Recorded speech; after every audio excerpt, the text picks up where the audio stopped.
welcome to. How are you guys doing today? I'm good. I just watched The House October Built 2. Um so this week is gonna be found footage week. I wasn't quite certain what to do, but I made a decision after talking to my beautiful woman, and she told me, "Hey, do this." I gave her, I asked her, "Hey, should I do this or this?" She said, "Do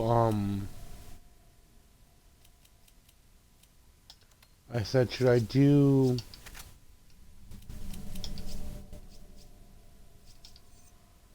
movies in sequel week or should I do found footage?" She said, "Do found footage." So here we are. Um.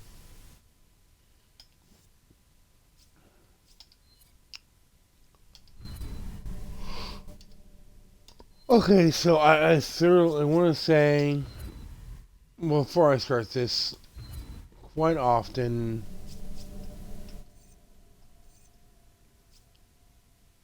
um, quite often, found footage sequels suck. Okay, like not all the time, but quite often they tend to just really, really suck. So I went into this movie with zero expectations at all. Um, so I was very pleasantly surprised at the end of the day when it turned out not to suck. So it was released in 2017, directed by one Bobby Rowe, same guy that directed in the first one.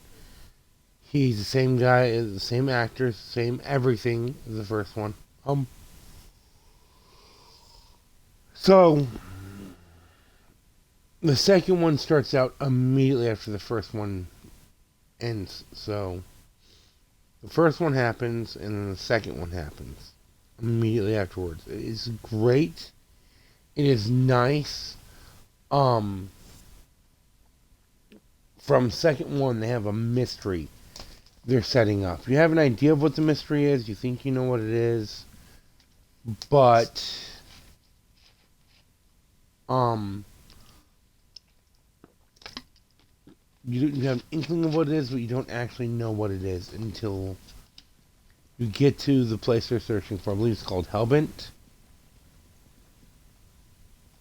And it worked, and it was nice. It was really nice to sit there and have this bit of a mystery for the entire movie, and it worked really well. I thought it was really a great idea.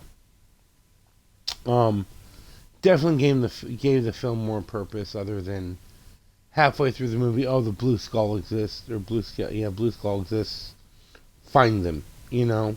Um, this from the beginning, it's three of the five. They're on an RV. They're getting paid to do reviews of haunts.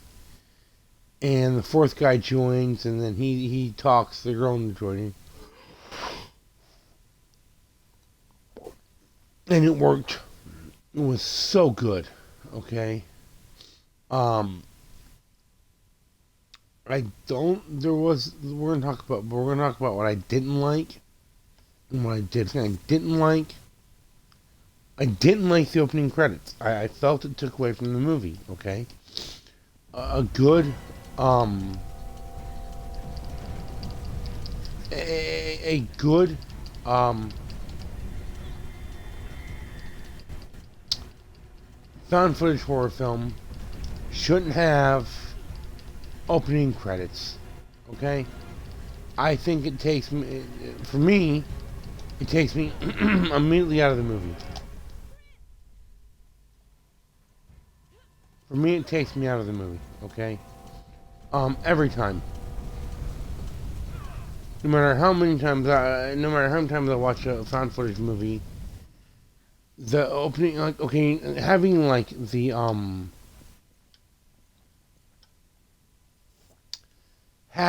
the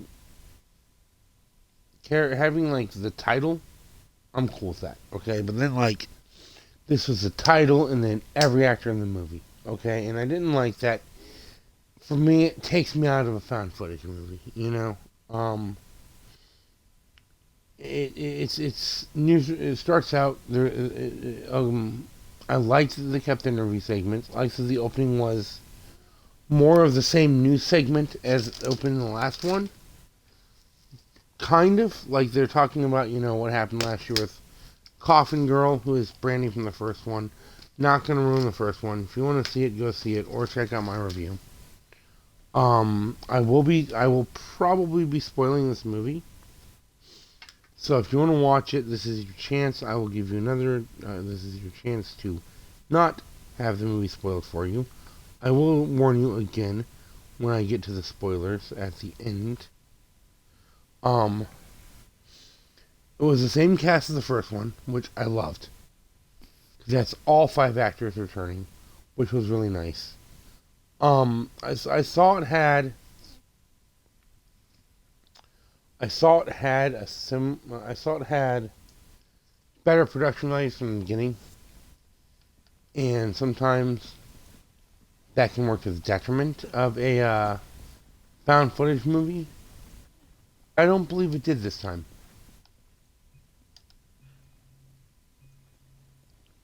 I don't believe it worked to the detriment of it. I thought it worked honestly quite well. Um, it has a similar concept as the last film, but and I'll discuss those in a minute. Just some of those differences worked really, really fucking well. Okay? Um, so something that I found was cool, being a fan of all music, all styles, all types of music. There's a scene when they have Clown's original mask and Corey's original mask from Slipknot. I didn't think at first it distracted me, and as I thought about it more as the movie went on, I thought, hey, look, that's cool. There's a Slipknot there. That's really cool. As a fan of old school Slipknot. Um, at first I was like, ugh. Then I really didn't really grow on me. Um, so in the last one they just went into haunted houses or haunts as they called them. You already heard me call review, but this time they went to different places. Like they have a scene with an escape room, which I've never done, but I always kind of wanted to. I like the idea of an escape room. I think it's a really cool concept. I think it's a really cool idea. You're in a room. I liked the movie Escape Room, which was very well hated. Not hated, just not as beloved as I felt it deserved to be. So really well as a film. I enjoyed that one. Anyways, that seems to be that might be conversation for another time during another week of the month. Just FYI, I'm trying to do movies I wouldn't normally watch, so that's why found footage week is great. I'm not that on found footage movie, but that's neither here nor there. So they show different styles of haunted houses, not just Oh yeah, one other point to the previous, one other addendum to the previous point. They also have this really cool scene where they do a fucking a hayride. So awesome! It's so cool to see something so simple as a hayride. They talk about corn mazes, which growing up where I grew up, in the state of Indiana, we have shit like hayrides. I used to ride on hayrides when I was a kid. That was, I mean, that was my scary stuff I did when I was a child. And I also did a lot of corn mazes, which I talk about, which in the film, the corn mazes, and how there's this corn maze that they can go do, and it's just really nice being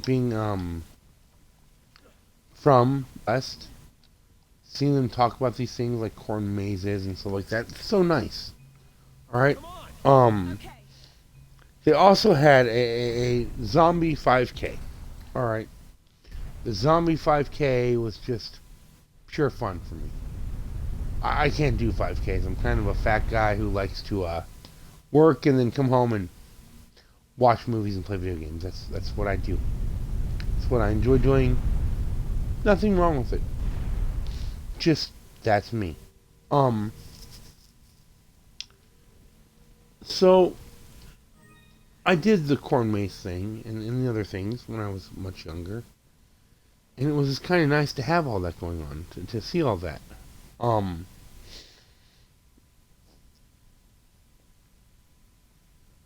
And they also talk about, like, after they do a haunted house, they talk about the haunted house itself. Oh, this, I heard zombies. This was great. This wasn't. This worked well. It didn't work well. It was just a really nice touch. I don't believe they had that in the last one, but I really liked it in this one. So it was. I liked it.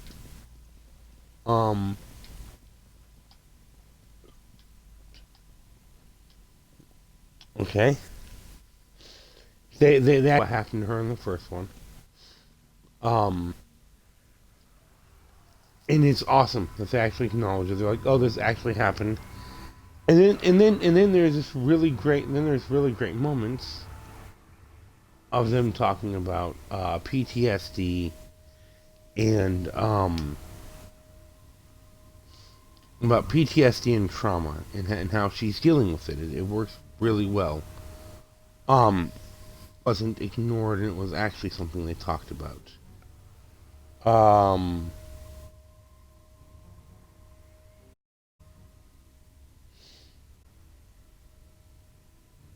Sorry, I got nothing going through here.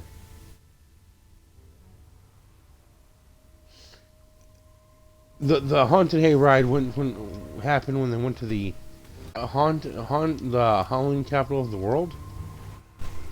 Oddly enough, which was very nice to have that. I liked it a lot. A nice moment. It was nice how simple it was. It was fun. It was a fun scene. Um,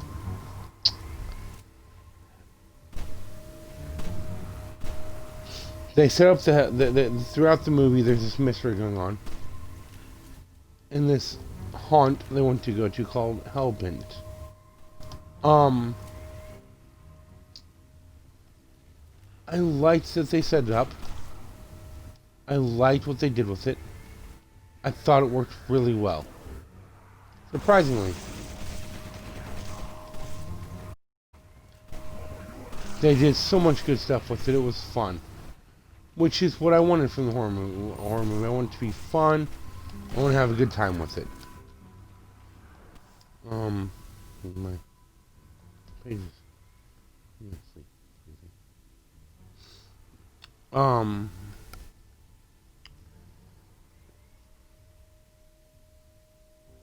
it has much better pacing than the first one. That's one thing I liked. It's much better pacing, better shot than the first one. The first one was not.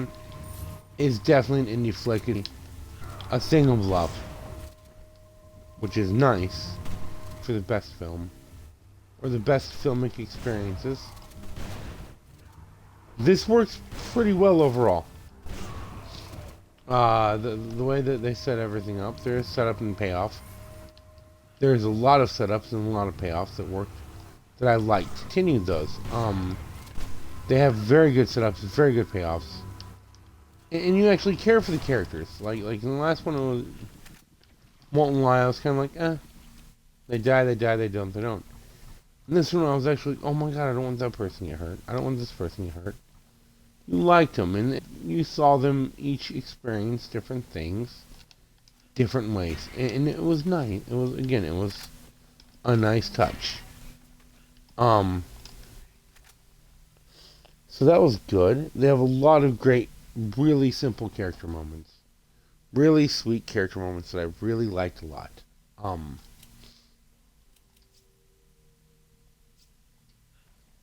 like they sit down and have a conversation. It worked. It was good.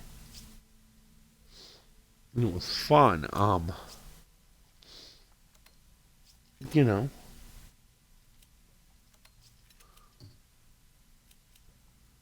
um,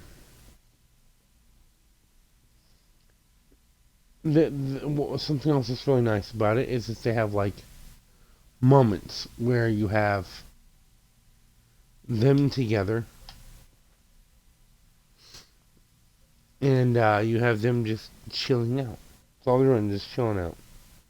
And then there are scenes like at the pub crawl, the zombie pub crawl, where they're just chilling out, and you can tell that it's not just filmed or staged. It's actually them having fun as a group of friends, group of old friends, and it added a nice layer of realness to the film.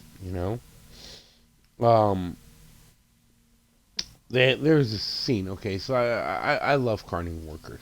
Okay, carting workers are great. They are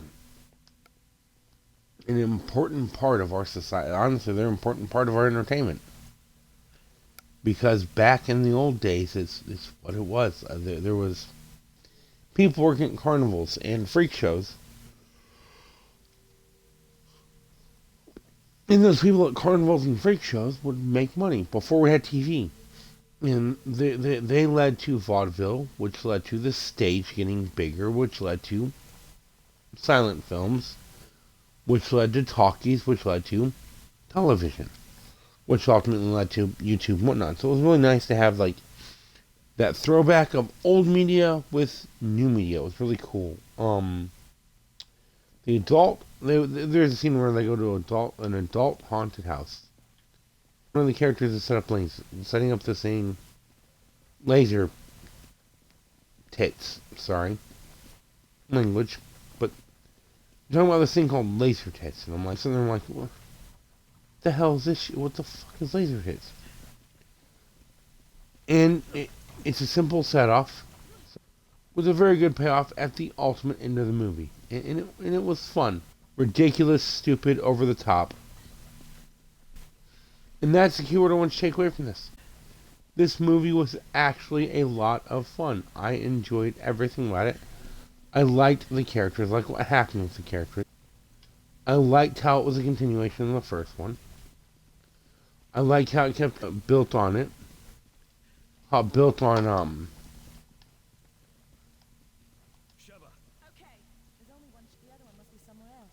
I like how they built on that. I liked I liked how they built on everything from the first one and made the world a little bigger, you know. They went around Minnesota. Anyways, enough about that crap.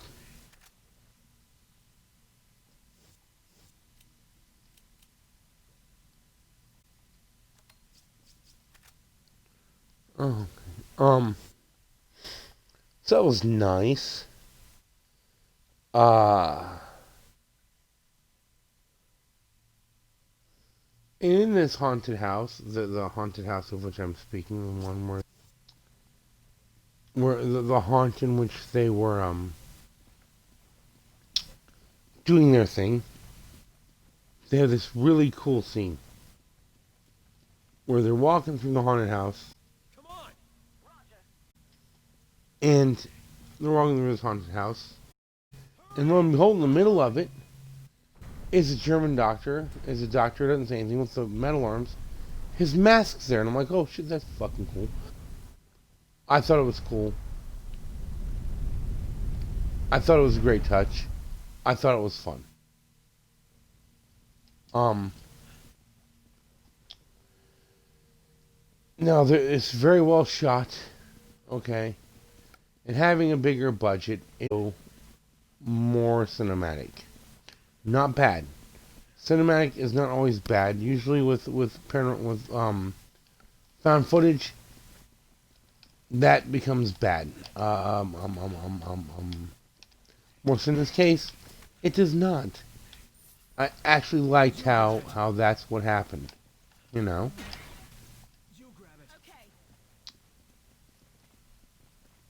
honestly, there wasn't anything about it I didn't like as far as that scene goes. Um, then they set up Hellbent. The setup for Hellbent, the entire movie, which gave it more purpose, has a payoff. They end up at Hellbent. They end up at Hellbent, and it goes, preferably, to hell. It goes from bad to bad to much, much worse. And there's a scene where they're in their RV, and you see gas being poured in, and there's this fog, and there's this creepy setup, or this creepy scene of a man in a mask. Okay?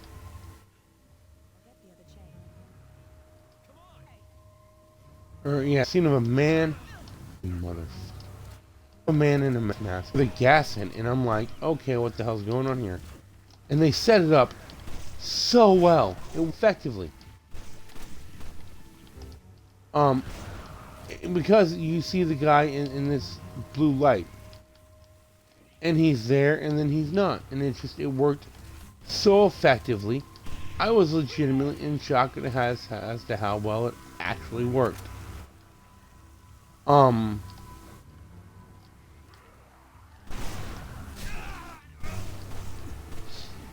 Beyond that,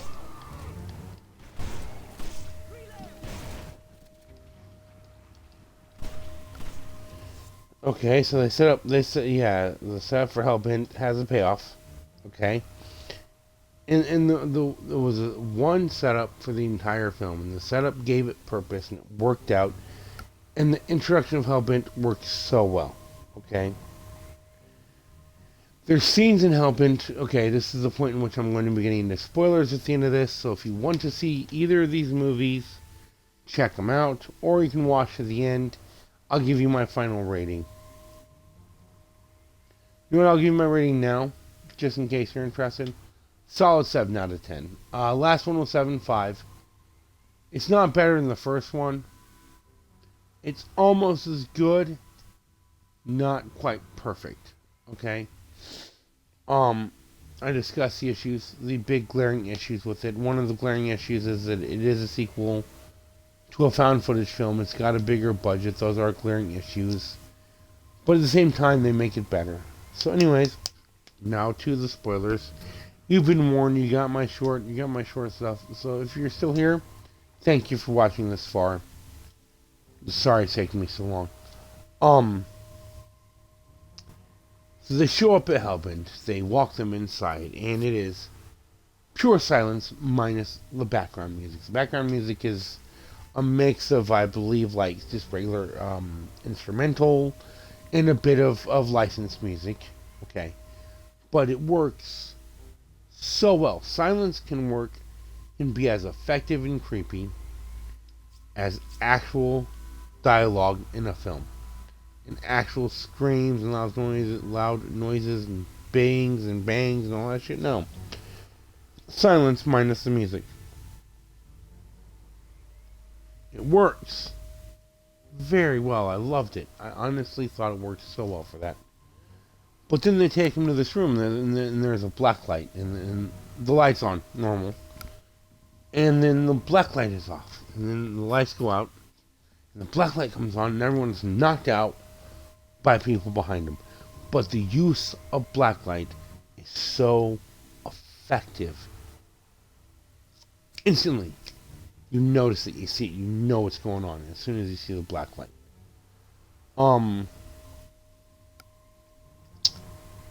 And then there's still another like 5 minutes of like little to no dialogue. I don't think there's any dialogue for like another 5 minutes. And then she starts saying, "What the fuck? Where am I? What the hell's going on?" Oh no, that's right. It's about 5 minutes from the time they get off the time they get there. And there's so much stuff. There's people in creepy clown masks. A dude with a chainsaw so big I think it's taller than me, and I stand at about 6 foot.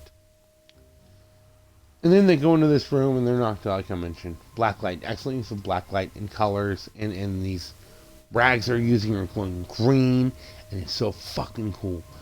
Then she's walking through and she's like, "What the fuck? What's going on? What the hell? Let me the fuck go." And she walks up, and the fat guy, I'm sorry, I don't. The only reason I remember Brandy's name is because I don't know.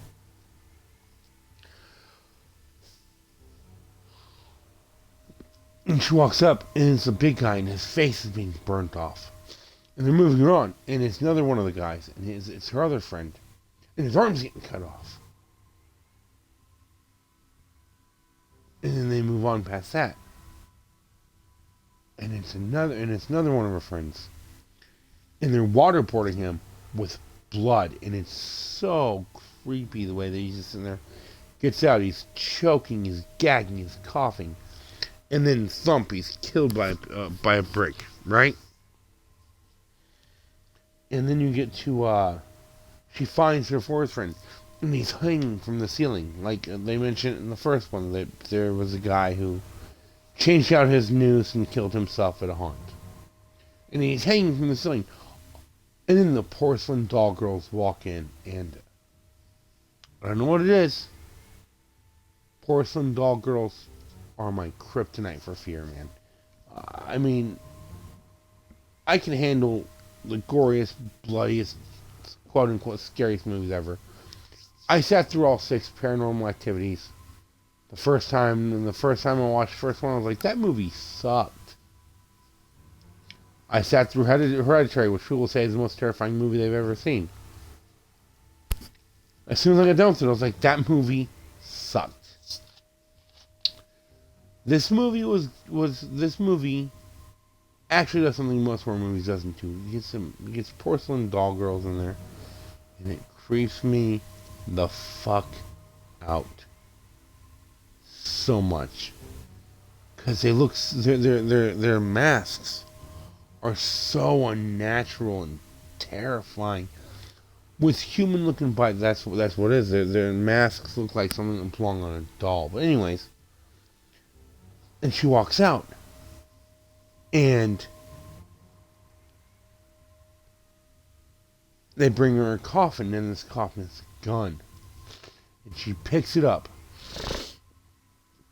And the 4 guys standing around her with their skull masks, pull their masks off, and it's her 4 friends. I'm like, oh my god, I did not see that coming at all. Okay, you know, I mean, I've already been unsettled by the porcelain doll girls. They will always unsettle me. Okay, I'm reeling from how creepy they are. Okay, and her friends show up, and there's this person from the blue skull behind them, just looking down below and watching, and others that are part of this group that are standing behind them, recording them, and she's waving the gun around, and then she's like, you knew about this whole time, blah blah. I'm like, what's going on about? Well, you knew about this whole time, you knew what was going on. This isn't right. And I'm like, you guys are all fucked up. I'm like, what the hell's going on? She takes the gun, turns on herself, puts it in her mouth, and pulls the trigger, and out the back, pop goes her brain. And I'm like, what the fuck just happened? You know, I literally out loud said, what the fuck just happened? She just died? Well, that's the end of that movie. And then all of a sudden it goes back to the beginning of it. Back to her being met with the porcelain doll girls. They walk in, and of course I'm like, ugh. I'm like, but I've already seen all this shit. This is right after her friends were killed and shit, you know? And then they take her to a room, okay? And it's just video footage of scenes from the first movie. No big deal. Then the twist happens. They were contacted by the Blue Skull to creep her out and bury her, and for them to bury her in the fucking ground in the first movie. First movie, spoiler alert, ends with her being buried alive. Okay? and it's so creepy the way they're talking about this. They're all in coffins. The alarm goes off, and the guy that works for Blue Skull goes, "Cops are here." And he goes, "What the fuck are the cops doing?" And the big guy, Mike, I think's his name, the big guy, goes, "What the fuck are the cops doing here?" And they leave. And then it skips to them making plans for the second one. Oh, so Hellbent, this is layout of Hellbent. This room is your room. Your face is gonna get burned. This room is your room. This is what's gonna happen. This room's your room. This is what's gonna happen. And then the next scene is one dude getting the arm that's supposed to be getting cut off. One dude's looking at his head. It's gonna get burnt. And they're all just sitting there and talking. And the camera pans up. And it's a guy in a skull mask. In the first fucking movie, it traces his head, moves it, and looks into the camera. Like he's looking at Brandy or you or whoever. And it's so creepy. But it works so well. I loved it. And then the porcelain doll girl walks her over to the little coffin. And there's a gun and a squib. Okay, for those of you who don't know, like My Beautiful Woman, a squib is what they use in a shooting scene to make blood come out. Okay, they can attach them. They're literally miniature explosives on your skin, directionalized. Okay, so quite literally, if you put one on the wrong way, it'll blow your fucking chest out. If you put it on the right way, it'll make a nice splatter of blood. And you see her whisper to her in her ear, and then it goes to the scene to right after that, and she pulls the gun out and puts it in her mouth, and her head, and pop goes the brandy, and then she stands up, and they're like, and of course after she's popped her brain out, she goes, "Oh my god, oh my god, oh my god,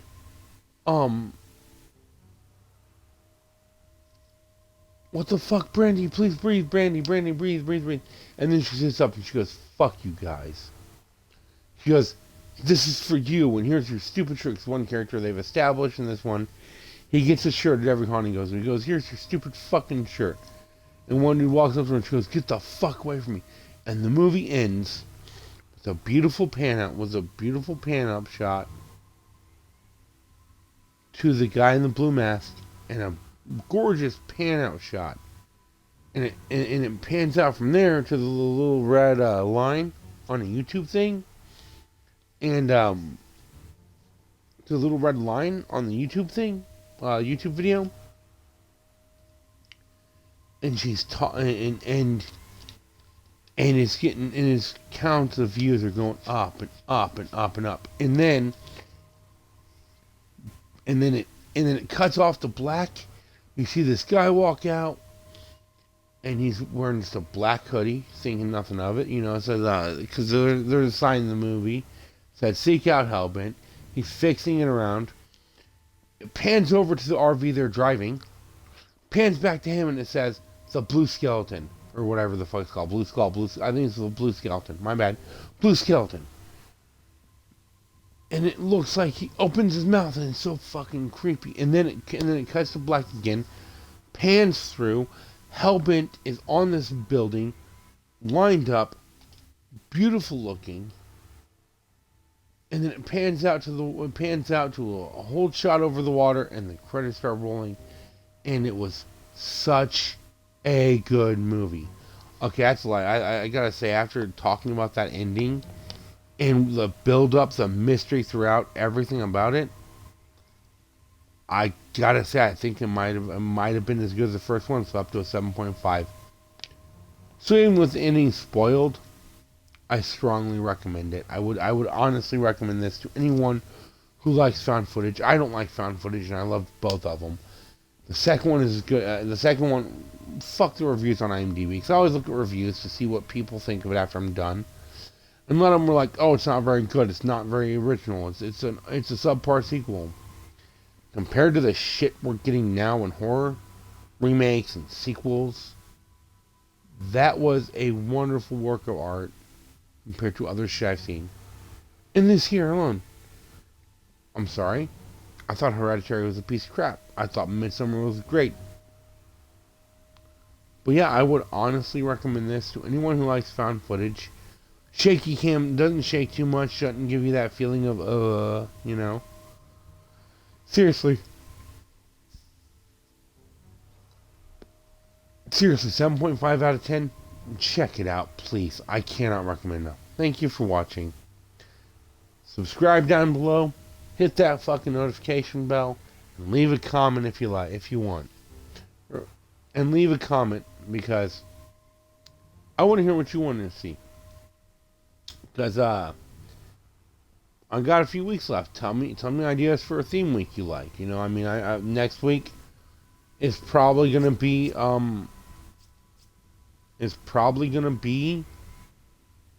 like